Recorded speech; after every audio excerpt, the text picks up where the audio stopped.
Tu crées du contenu, mais tu te demandes si tu dois être accompagné. Quels sont les avantages plutôt que de tout faire tout seul? Je t'en parle dans cette émission. Les médias sociaux en affaires est ton rendez-vous hebdomadaire pour en connaître davantage sur les différents réseaux sociaux et les plateformes de création de contenu dans un contexte d'affaires. Chaque semaine, je répondrai à une question thématique qui te permettra d'appliquer concrètement ces conseils pour ton entreprise. Si tu reconnais l'importance et la puissance des réseaux sociaux ainsi que de la création de contenu pour ton entreprise et que tu souhaites en apprendre davantage sur cet univers, tu es au bon endroit.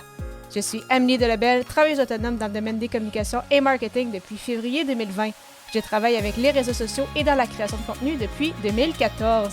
Les médias sociaux en affaires est mon deuxième podcast après Athlète Entrepreneur, lancé en janvier 2019.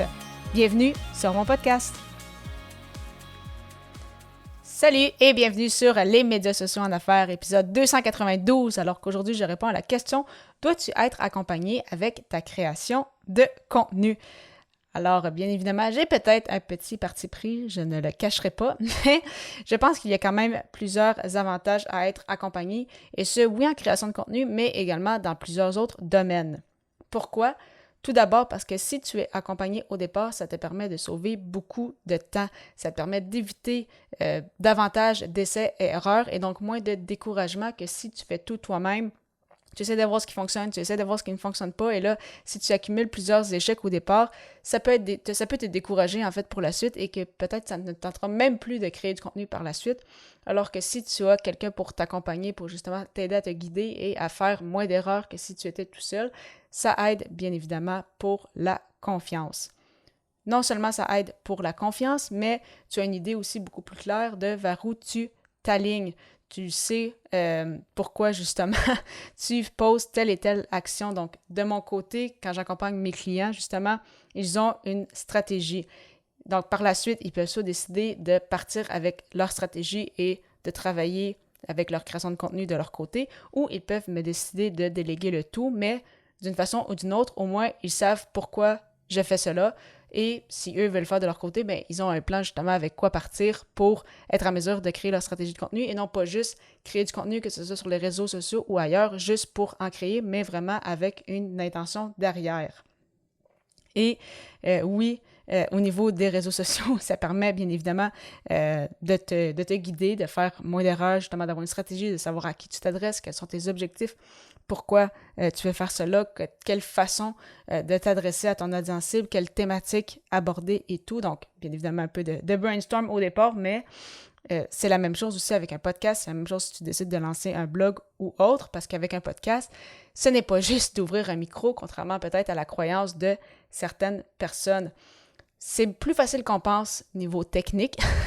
Donc, je sais qu'il y a des gens qui ne sont peut-être pas lancés dans le podcast. C'est peut-être ton cas parce que, justement, au niveau technique, ça fait un peu peur.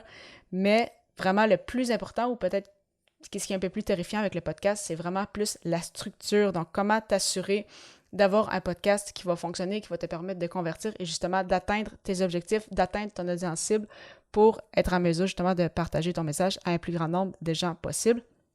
Et le fait justement que la structure soit souvent très sous-estimée, négligée même, c'est pourquoi en fait plus de 80% des podcasts ne se rendent même pas à l'épisode 7, alors qu'aujourd'hui justement je suis en train de te partager mon épisode 292. Donc oui, ce sont peut-être des épisodes plus petits que la moyenne des gens, mais quand même, c'est parce que justement j'ai une structure, je sais à qui je m'adresse, je sais pourquoi je le fais, je sais quelle est l'intention derrière chacune de mes pièces de contenu et vraiment d'avoir cette structure-là, mais c'est ce qui te permet d'avancer dans le temps, c'est ce qui te permet de créer du contenu de jour en jour, de semaine en semaine, de mois en mois, d'année en année. Et bien évidemment, au final, si tu veux être accompagné ou non, c'est aussi une question de priorité. Est-ce que tu peux faire justement ta création de contenu tout seul? Certainement, il y en a plein qui ont commencé. Je sais que surtout si tu es encore en mode start-up, si tu viens de te lancer comme solopreneur, travailleur autonome, bien évidemment, c'est souvent le premier réflexe qu'on a parce que justement, ce n'est pas à ce moment-là que l'argent roule beaucoup.